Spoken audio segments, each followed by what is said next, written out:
Good evening, everybody. My name is David. This will be my debut as Toastmaster. So if I mess up, it's okay. I've been coming to Toastmasters for several months now, and I've really gotten a lot out of it, so I'm happy to be here and participating. If we can start with reviewing the agenda for this evening, if we could go over the various roles. I want to start with the grammarian, perhaps. Hi, my name's Cheyenne. I'll be the grammarian. I'll be looking for abuses of the English language and just anything that's used in the wrong verbiage, anything like that. And I will also be keeping count of the word of the day, which is spelunk, which is a hobby of exploring caves. Is what it is a verb to explore caves, especially as a hobby. So spelunking, if you've heard of that. Spelunk. Thank you, Cheyenne. I've always been interested in spelunking, but I've never actually done it. There's not a lot of caves in this immediate area. I'm too lazy to travel. So. Can we go to the timers report next? Sure. I'm Ben. I'm going to do the timer, and I'll turn it to green, yellow, and red, depending on what portion of the meeting we're at. That'll be green for 5, yellow for 6, and then red for 7 for the speeches. And then for table topics, green for 1 minute, yellow for 1:30, and then red for 2 minutes. And for the speech evaluation portion, it will be 2, 2:30, and 3. Thank you, Ben. And who will be our awe counter for tonight? That'll also be me. I'll be keeping track of filler words, like, as, but, etc., and give a report at the end of the meeting. Thank you, Cheyenne. That was very good. And are there any other reports that I left out? Yes, general evaluator. I'll be giving a general evaluation of the meeting, and then I'll be introducing the evaluators and the timers and the all-counter grammarian to give their reports during the general evaluation period of the program. Thank you, Maurice. And okay, that's it then. We got Just got to hear from Kyler, the table topics. right, table topics. I'll be the table topics master. I will go up to the front of the lectern and ask a few questions that are kind of general 1 to 2 minute questions that you can answer within that 1 to 2 minute time frame. And they'll usually, I'm going to do it tonight. I'll ask the question first, and then I'll ask for volunteers. Thank you, Kyler. And that's it. Did I miss anybody else? Okay, good. So we'll move on now to the first speaker, or our only speaker this evening will be Diego. So I'd like to welcome Diego to the stage. Thank you so much, David. My fellow Toastmasters and honored guests, by a show of hands, who feels that the most immediate and pressing responsibility at the end of this meeting is to cook a good meal and go to sleep? Okay, I feel the same way. Maybe sleep. I feel the same way because I am not a night owl and I do not pretend to be. I know when it comes to these types of evening meetings, it can be rather inconvenient for a lot of us who might view this time rather as an opportunity to cook a hearty meal and finally start winding down and go to bed. And I bring this up because my prepared speech topic tonight is about presenting a proposal, and more specifically, it is about what I think would help benefit the club as a whole. And what I think would help the club as a whole would be to provide a few snacks on a monthly basis for some of our members for these types of meetings. And I want to be clear, I don't want to set any false expectations. I am not saying that we provide dinner for everyone, but a few snacks a few cookies or cake slices or something like that, I don't think that is too much to ask. And I say this with a bit of knowledge of the club budget. Now, I don't have specifically the figures and the numbers in front of me to say how much money we'd be spending on a monthly basis, but I don't think it is illogical to say that maybe we could spend $10 to $15 on a monthly basis. I feel that the turnout and the membership dues that we have can afford that type of expense, and I think it would be a very beneficial expense. I noticed that on a monthly time frame, I feel that we have a lot of great attendance at the beginning half of the meeting, at the beginning half of the month, and at the ending half of the month. And I feel in this midpoint period, this kind of evidence tonight, I feel that the membership turnout and enthusiasm has dipped a bit. And I think that providing a few snacks might help incentivize memberships to come and stick around for the midpoints of our monthly meetings. And I don't think it is a coincidence that we are competing in membership with two other clubs that meet during the lunchtime period where meals are heartily provided. I don't think that's a coincidence whatsoever, because I think it is kind of a big time commitment ask to ask for members to come to an evening meeting with time that could be better spent maybe perhaps cooking a meal and winding down and wrapping up the Monday and preparing for the responsibilities of Tuesdays. Let's not also ignore the fact of the bonding exercise that always comes when it comes to breaking meals as family or with great friends. I think providing those types of opportunities and snacks for our members will also help bring more bonds together and strengthen the ties that we already have as a membership base. I'm trying to recall what other topics I wanted to share. Oh, I also want to make sure that I'm clear with everyone that my proposal does not involve spelunking in caves whatsoever. Let me make that very much clear. Spelunking in caves is very much different from providing snacks at our meetings. I want to make sure that I communicate that well tonight as well. But yes, to wrap up the proposal, I think providing a few snacks in the midpoint period of the months that we meet is not too much of a commitment to ask. I think it will really help benefit our membership turnout in the monthly periods. And also, I definitely feel that for those members who are not taking an active role tonight with, being a Toastmaster or grammarian or table topics master, if they happen to be very hungry, I think providing those snacks will help maintain focus throughout the meeting, and they will still be able to listen actively and listen to the learning opportunities that are taking place as a spectator member of the meetings at our Toastmasters meetings. That is the proposal that I wanted to share with everyone tonight about providing snacks, a few light snacks for our members on a monthly basis. And I'm hopeful. Oh, the other thing I wanted to share. I'm open to any suggestions. Does anyone have any immediate suggestions on what snacks we could provide that are cheap but also fill people's stomachs? Any immediate ideas? Yes. Well, I don't know whether or not we have a discount here for some of the snacks here. I know we get free coffee, etc., but I know we will have to pay for everything else, but I don't know if we can get it discounted or not. You're right, that's a good point. We do have a good relationship with Carpe Diem, and I would think amongst the leadership team, one of us could negotiate and figure out if we could get some nice snacks at a reduced price. Yes. Any other suggestions before I relinquish the lecture?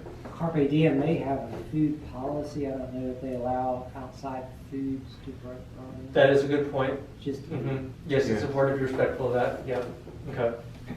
I'm a fan of the scones here. They're pretty filling and they're pretty affordable. Good point. Scones.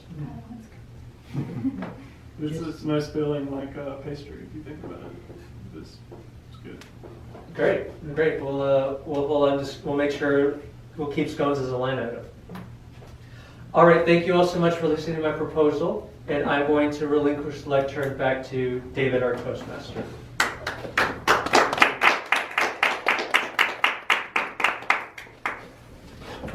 Thank you, Diego. You're full of great suggestions. That was a good speech. I appreciate it. I'm doing pocket speech. Oh, you're going to, okay, great. Well, this is great news. We do have a second speech this evening. Cheyenne will be doing a pocket speech. So I would like to welcome again. I'm not sure if someone's evaluating it, but just feedback will be fine if that's okay. Okay.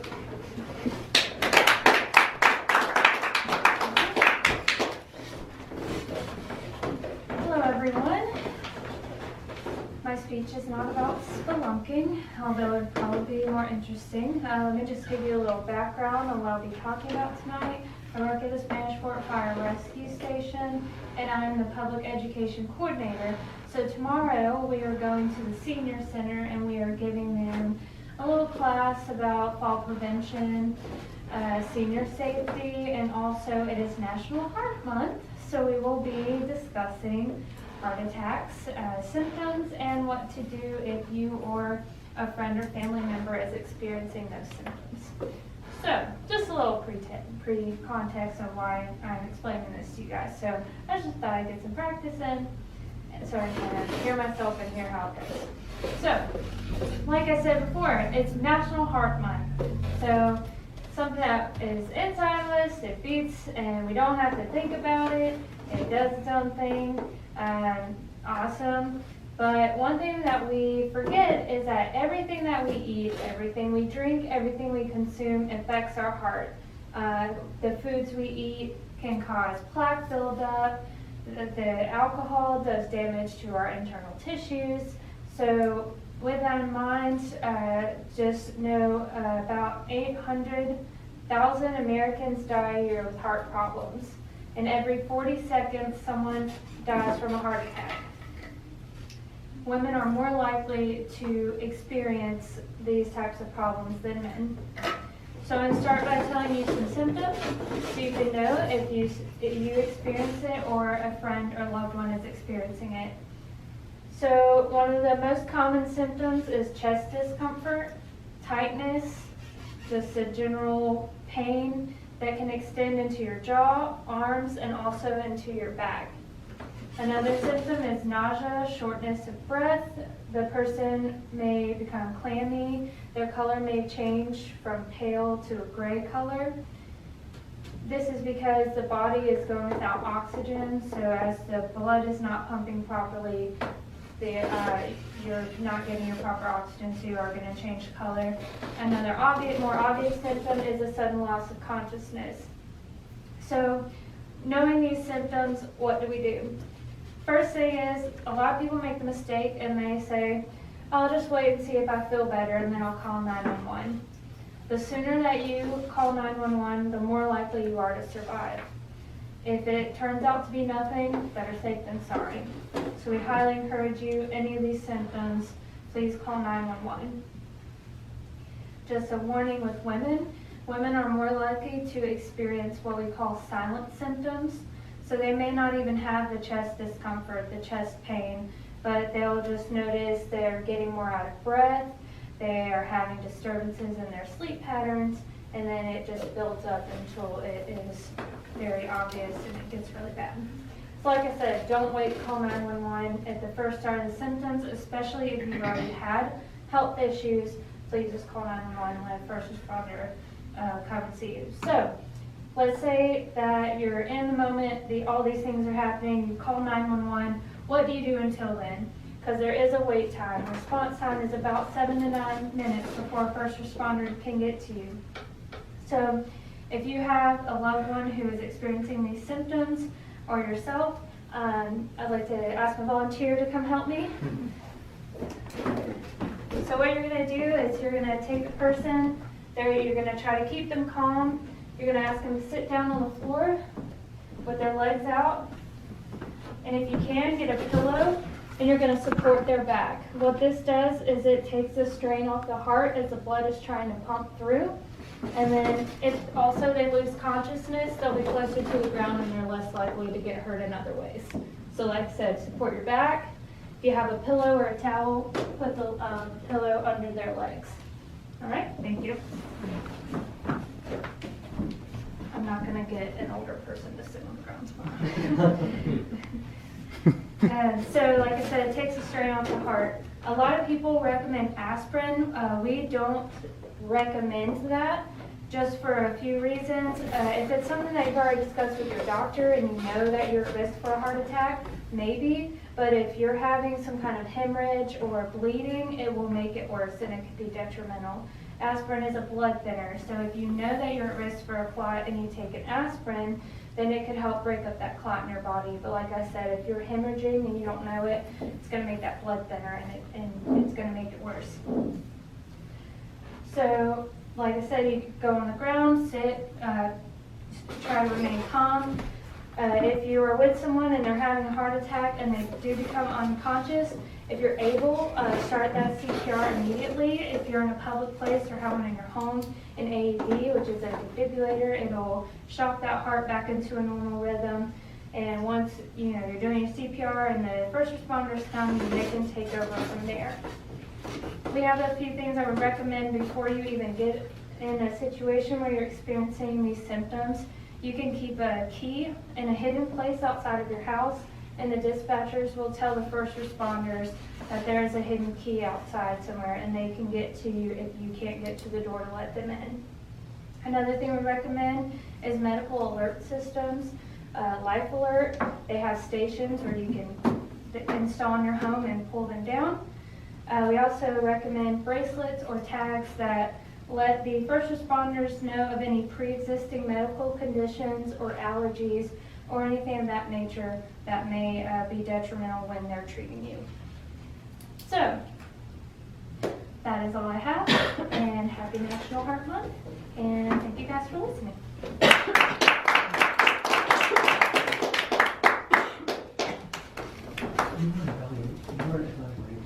I was just thinking that. Thank you, Cheyenne. That was really enlightening. I'm a bit of a health nut, so I like to keep up with the latest health news. And it's I have an aunt that had a heart attack, and she actually took a shower before she got her husband to drive her to the hospital because she didn't want to go dirty. And so I just wanted to slap her when she told me that. It's amazing in the heat of the moment. So it's good to have a plan in place so you don't have to think, just go get help. It's interesting as the symptoms start, and then like before it gets to the point where you're actually having a full heart attack, like you do have some time in between, like you don't know what's happening, you just like feel kind of off, and then it gets bad enough where you call 911. You don't know what's happening. So the body is very interesting. Very good, thank you. The next portion of our show here tonight will be table topics, and Kyler will be debuting. Thank you. All right, so there's a number of ways you can do table topics, and often, people, you give the options either ask the question, give volunteers, or you can pick certain people and tell them what their question is. But I'm going to keep things simple tonight since it's my first time doing table topics. I'm going to go through and pick the ones I think are interesting, and I'll take volunteers. The first one that stood out to me in this list, because I think it's a good way to get to know somebody. The first question was, what activities make you lose track of time? I saw Cheyenne's hand go first. She's your wife. Yeah, I'm just saying, your hands He went up has first. to see my hand first. Hello, everyone. No nepotism. Good to see you guys again. Fellow Toastmaster, honored guest. I've been asked what activity makes me lose track of time. And one of my favorite pastime activities is napping. I will lay down for a 15-minute nap and then wake up 4 hours later. Literally have no way to keep track of time when you sleep so heavily that you sleep through your alarm. I enjoy napping. I proudly claim that I can power nap when I need to. I can nap anywhere. I can nap in any uncomfortable situation. In high school, if I had narcolepsy, because I would literally fall asleep in public places. So now I just, what is the word I'm looking for? I just embrace it. And if we're in the car or out somewhere, I just have to put my head down and take a nap sometimes. So that is an activity that will make me lose track of time.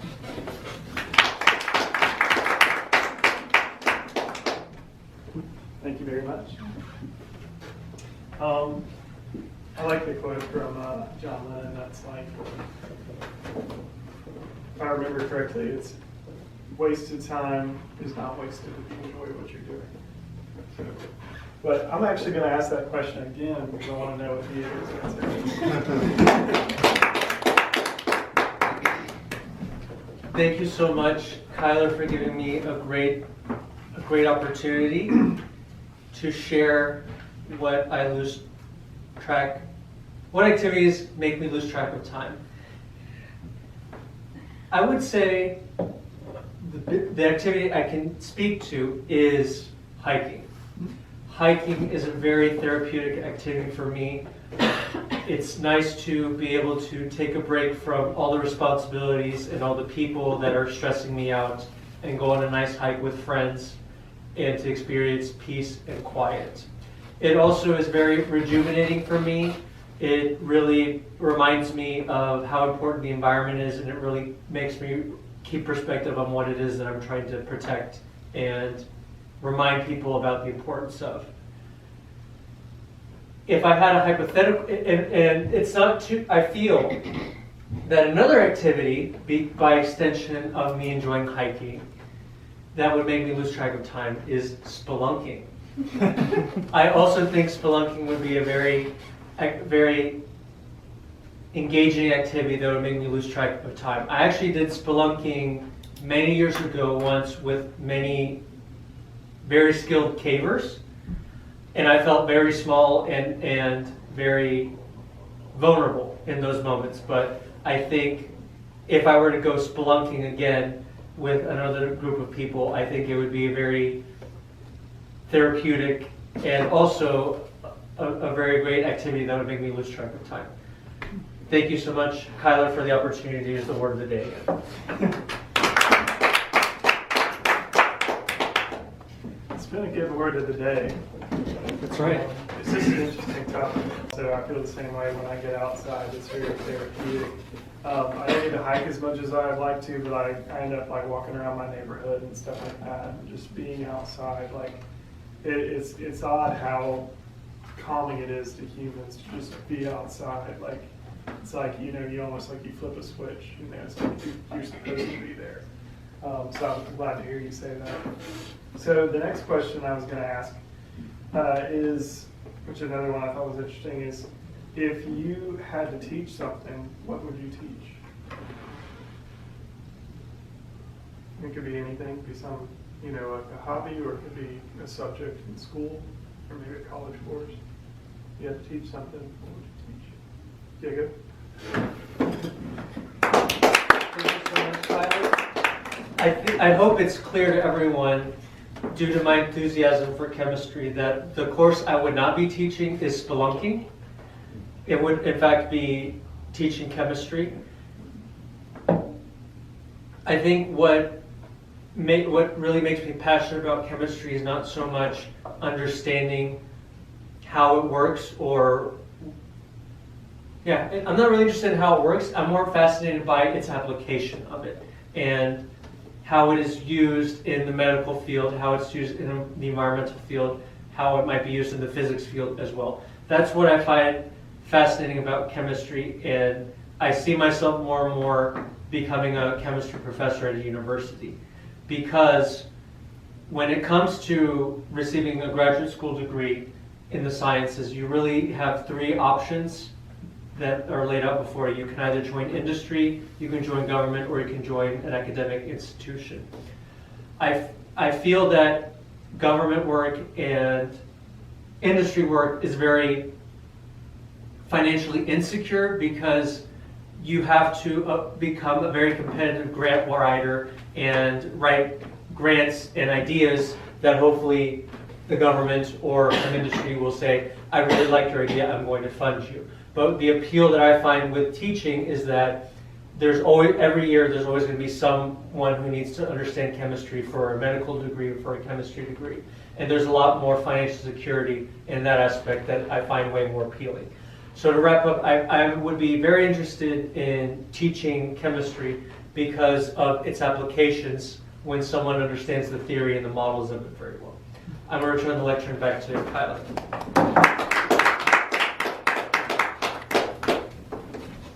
Yeah, as someone who works in government has to deal with grants, if you can avoid it, I definitely recommend avoiding it. Yeah, the academic route I think is a good choice. All right, so, let's see. What's our time looking like? Got time for 2 more. 2 more, okay. All right, so I just saw one that I really liked. Okay, if you had to be someone else for a day, who would you be and why? You like to try our returning member? Yes, I'll try. Josh, okay.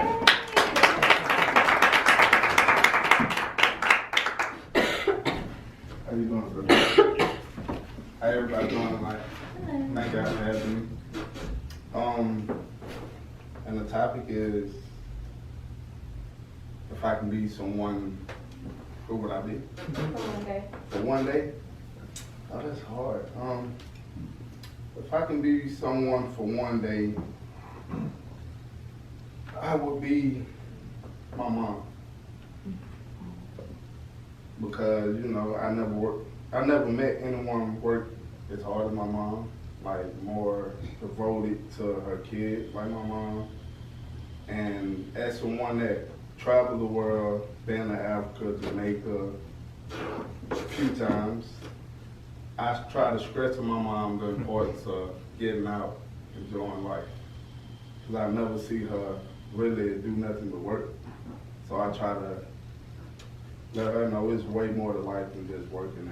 Because you did the job taking care of us, so now I want to see you enjoy your life. So if I can be one person for a day, I would be my mom, because I would get on the train and I would travel and see some stuff. So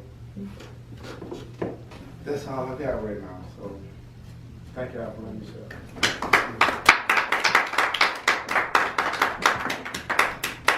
That was a good answer. I like that. It just came out of nowhere. Yeah. I had like 100 people I could talk Well, to. that's good. I like that. I respect people and I appreciate when they take the time to, like, you know, recognize their parents and sacrifices their parents and pay for them. So that I respect that. All right. So last question. Let's see. I'm trying to think of one that doesn't sound like the other ones. Okay, if you had to move 3,000 miles away, what is one thing you would miss the most? Okay.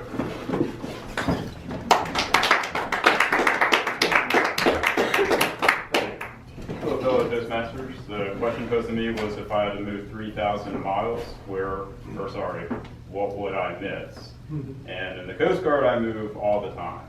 And I miss whatever it is that I lost when I moved. There's always something that you lose. So good policy is to take whatever is important to you and put it in the car or put it on your person if you're taking it, because anything that's being shipped has a chance to be broken or lost. And also, you are not responsible for packing your own items in the boxes. The movers do it for you. So you get all of these boxes in a moving truck that may be moved to another moving truck multiple times before you ever get to where you're going, and then they get moved inside. So one day you go home and you wait for the movers to come, they show up, and next thing you know, the entire room is filled with cardboard boxes. And it takes days for you to go through all of these cardboard boxes, take all of the items that you packed and wanted to move with you, and then disperse them throughout your house or apartment or whatever the way you want. So there's been many times when I moved where I would be like, where is that thing, you know? Where is it? I knew I had it, I know it was packed, but where is it? And then months or perhaps years later sometimes, I'll find that item and be like, oh, there it is. And then next time I move, it's the same cycle, it's just this repeating cycle. So if you ever have to move, just put whatever's super important to you in your car or on your person, because you might lose it for a few years or maybe it'll never show up. Thanks.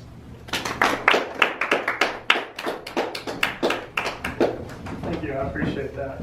That's something you don't think about because, often you think about the sacrifices people in the military make and the amount of moving and, just being able to, move from one place to another sounds stressful enough, but I never even thought to consider, you probably lose a lot of your personal items, which is another, tough sacrifice. So thank you for sharing that, I appreciate it. Good. All right, well, that concludes our table topics for this evening. It's been my first table topics, and I've enjoyed it. It's fun. I definitely plan on doing it again. Thank you all for having me.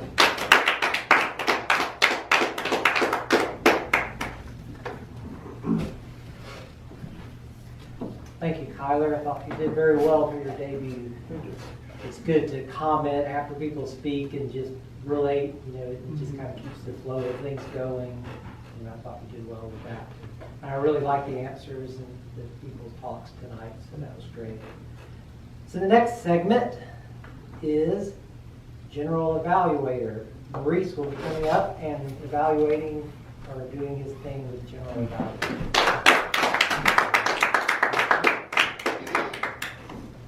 Yes, good evening, fellow Toastmasters, honored guests. Doing a general evaluation is the farthest thing away from spelunking in the cave. But the first item, before I do the general evaluation of the meeting, we'll do the speech evaluations. And Carrie evaluated Diego's speech, so we'll have Carrie do the evaluation for Diego's speech.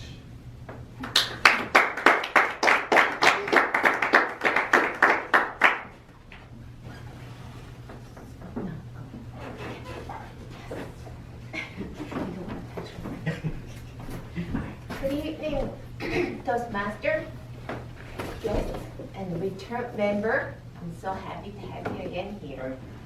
And I'm going to evaluate Diego's speech. I'm going to excuse my coughing and my voice, but I'll do my best.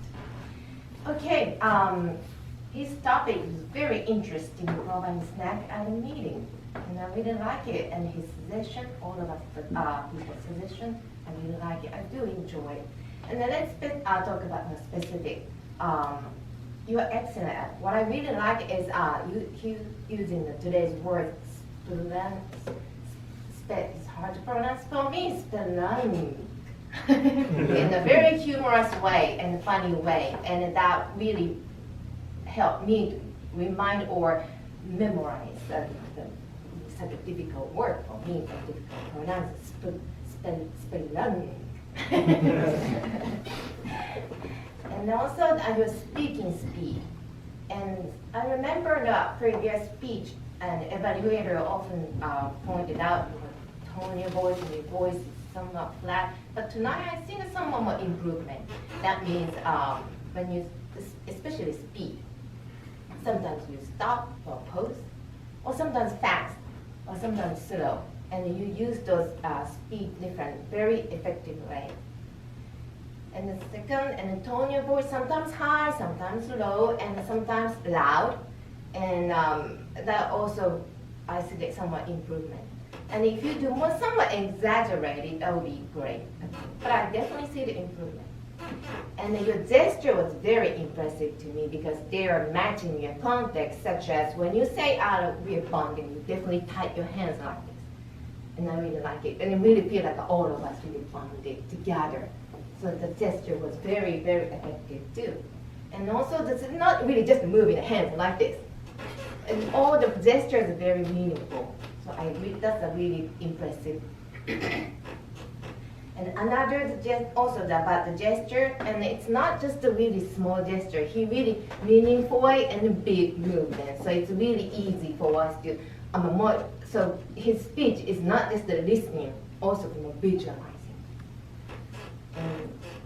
And also working at, it's hard for me to pick up something you need to work on, but I have to say, so I have to say it. And when I remember you forgot something to say, but better not say that. I forgot to remember. I'm trying to remember. You're probably trying to, while you're really thinking, while you're trying to remember that, you want to say, yeah, next topic is very something important. So exciting stuff. You guys really like it. And it's good to say something different to keep the audience excited. And the last thing is your eye contact. You try to looking around, but it's good to see what zigzag. And not just the left or right or left, and also the depth. Sometimes far, sometimes close. It's a zigzag. It's very good. Overall, the most impressive was the gesture. It's very like a bonding. So we all together bonding. Thank you so much.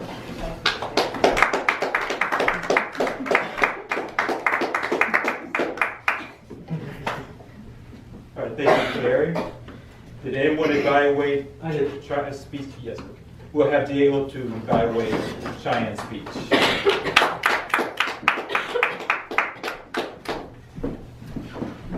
Cheyenne, thank you for doing a pocket speech tonight. I just have a few comments to share. Good habits that I saw and some bad habits that I want to communicate. Cheyenne, it was really great tonight to see you.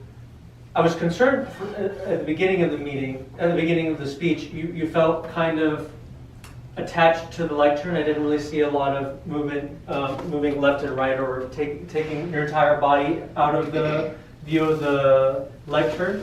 But I think a really great opportunity and sign of your growth was asking Kyler to step forward and actually be a prop for the message that you're trying to communicate, and indicating, on the parts of his body, these are the organs that you need to watch out for and be mindful of when it comes to helping someone in need with this type of condition, not disease, condition. So that was a very great sign of growth that I like to see. I think one area of improvement was I felt that throughout the speech, and I'm so guilty of this, I'm so really working hard at this. It's good, I'm glad that I'm making some improvement on it, but I felt that there was not a lot of vocal variety in your speech tonight. I felt it was very informational. So I think incorporating a joke or some humor, or raising the tone of your voice and lowering it, I think that would really kept the speech more engaging. But don't let vocal variety detract from the importance of you trying to communicate this information that's important for people's livelihood and well-being.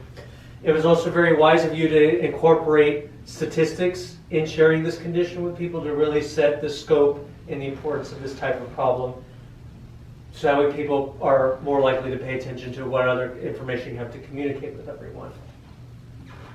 I think a very great sign of growth as well that I saw was you were always wise in using your gestures, that they were always in some way, shape, or form reinforcing a type of emotion or energy or idea in the topics that you were sharing tonight. So that was very good. I think, I remember one specific moment was you were explaining different parts of the body. I don't remember immediately what the anatomy terms were, but you were indicating these are the organs or areas of the body that are suffering or under stress when this type of condition happens. That was very good, rather than just saying, oh, the chest cavity is under attack from the heart condition. But you actually pointing at the body parts really reinforces to the people. And the people who don't have a medicinal background understand exactly what parts of the body you're talking about. But yes, overall, very great use of gestures. I would suggest looking at incorporating more vocal variety in your next speeches. And again, very great job of incorporating props and volunteers and in audience engagement in communicating your message. Those were the 3 main points I wanted to communicate tonight as the evaluator for your speech tonight. Thank you again for doing that. I'm going to return the lectern back to our general evaluator. right, thank you, Diego.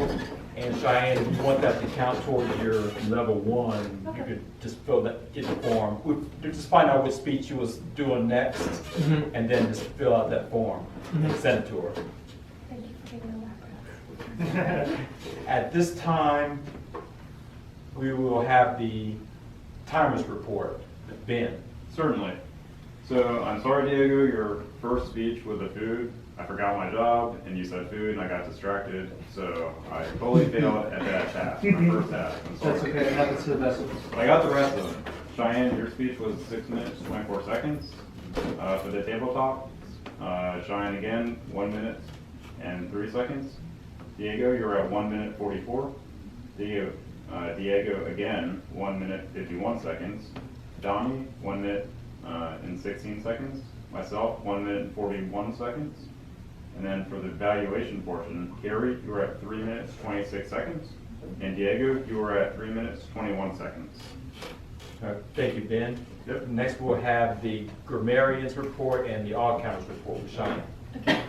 First, I'll do the grammarian report. The word of the day was used 4 times. Diego, myself, and Maurice. Diego more than once, so that is the 4th. Let's see. Diego, I had a couple notes for you. You didn't have as many filler words, but you used double words to kind of use the placeholder. Notice you said I, pause, I, and then you kind of used that as your placeholder. So if you said you would have said there. And then you said a double and like I said, no fillers, but a double word. And I also think that if you cut I think or I feel out, it may reinforce your point more. You know, when you are evaluating, I think it's good, but when it's your speech, it is your information that you're giving to us. So if you cut I think, it would be stronger. I think. And then there was one grammatical error.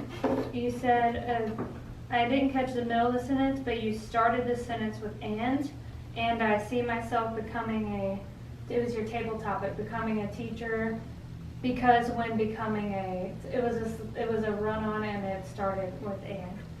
So that is it for my grammar report. For the all counter, I had 1, 2, 3, 4, 5, 6. I had 7. Kyler, you had quite a few like, and you know.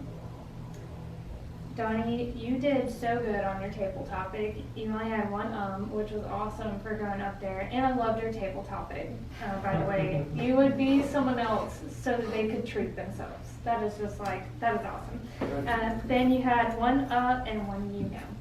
And that's all I got. Thank you, Cheyenne. And for the general evaluation, the meeting started on time. We didn't have a recess. We got right into the meeting.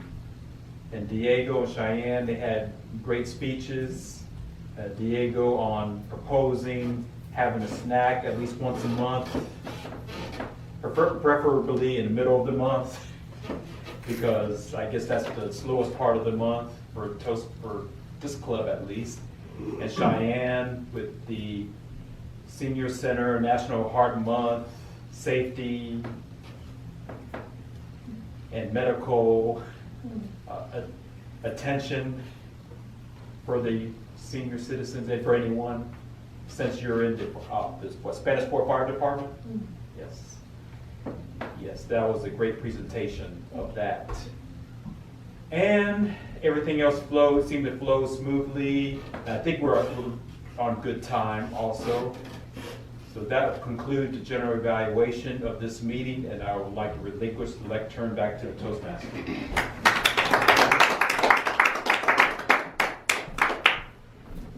Thank you, Maurice. Next segment is the educational overview. Do we have one of those this evening? No. No, I don't think so. That's okay, they're kind of boring. No, not really, they're an important part of Toastmasters. Okay, what about awards?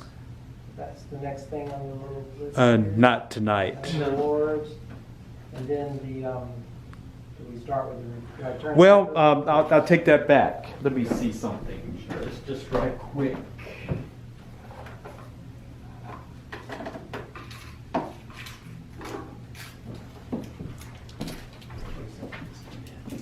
Okay. We do have an award tonight. This is a Toastmasters pin. I was given one a few weeks ago, and it's really cool. And tonight we're awarding it to Ben.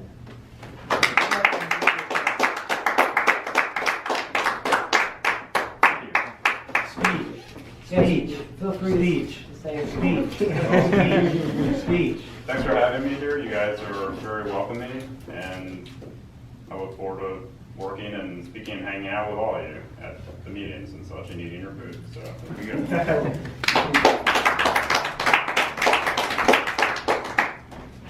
Thank you, Ben. And we welcome you to Toastmasters. Thank you. Glad to have you with us. Okay. After awards, it says VP of Education, review agenda for next meeting. Is that the next thing? Or? Yes, who would like to volunteer for roles? We have 2 speakers scheduled for next week already, myself and Carrie. I could be an evaluator. Yeah. Okay, all right. I'll be the timer again. I Okay, can get it down pat. all right.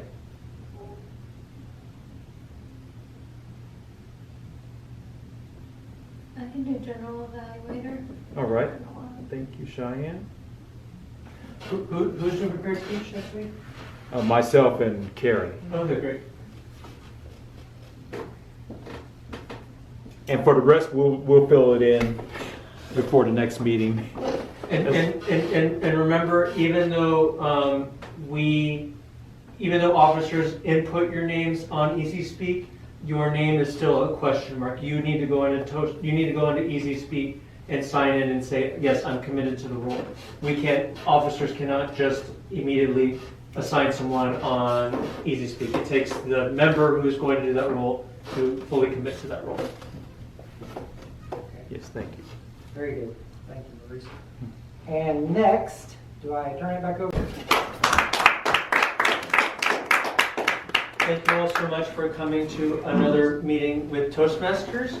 And thank you so much, Maurice, for helping with filling out next week's agenda.